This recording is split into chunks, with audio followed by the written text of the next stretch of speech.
ഒരു ഗ്രാമത്തിൽ കുത്തിയൊഴുകുന്നൊരു പുഴയുണ്ടായിരുന്നു. ആ പുഴയ്ക്ക് കുറുകെ ഒരൊറ്റ മരത്തടി വെച്ചൊരു പാലവും. ഒരാൾക്ക് മാത്രം കഷ്ടിച്ച് അങ്ങോട്ടോ ഇങ്ങോട്ടോ പോകാൻ പറ്റുന്ന വളരെ ഇടുങ്ങിയൊരു പാലം.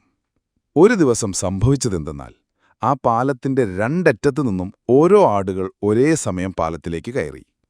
രണ്ടാളും വലിയ വാശിക്കാരായിരുന്നു കേട്ടോ. പാലത്തിന്റെ കൃത്യം നടുവിൽ വെച്ച് അവർ മുഖാമുഖം നിന്നു.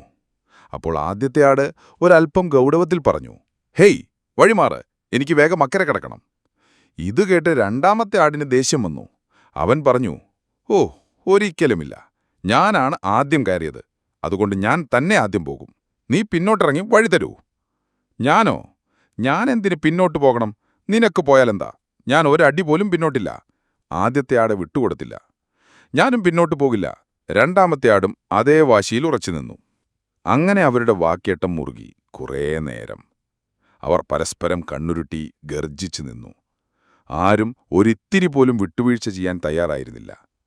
ഒടുവിൽ ദേഷ്യം തലയ്ക്ക് പിടിച്ച അവർ പരസ്പരം തലകൊണ്ട് ഇടിക്കാനും തള്ളാനും തുടങ്ങി. ശക്തിയായി, അങ്ങോട്ടും ഇങ്ങോട്ടും. പിന്നെ സംഭവിച്ചത് ഒരു വലിയ ദുരന്തമാണ്. ഈ തള്ളലിനിടയിൽ രണ്ടുപേരുടെയും കാലൊന്നിടറി. നിയന്ത്രണം പോയ അവർ രണ്ടാളും ബ്ലും എന്നൊരു വലിയ ശബ്ദത്തോടെ ആ കുത്തിയൊഴുകുന്ന പുഴയിലേക്ക് വീണു. ആ ശക്തമായ ഒഴുക്കിൽ അവർക്ക് രണ്ടുപേർക്കും ജീവൻ നഷ്ടമായി.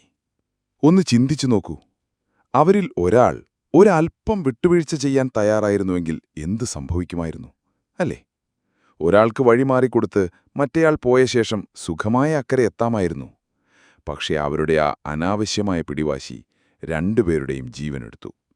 ഈ കഥയിലെ ആടുകൾ നമ്മളെ എന്താണ് പഠിപ്പിക്കുന്നത്? പിടിവാശി കൊണ്ട് നമ്മളൊന്നും നേടാൻ പോകുന്നില്ല. ചില സമയങ്ങളിൽ ഒരൽപ്പം വിട്ടുവീഴ്ച ചെയ്യുന്നതാണ് ഏറ്റവും വലിയ ബുദ്ധി. ആ ഒരു തീരുമാനം നമ്മളെ വലിയ ആപത്തുകളിൽ നിന്നും രക്ഷിച്ചേക്കാം.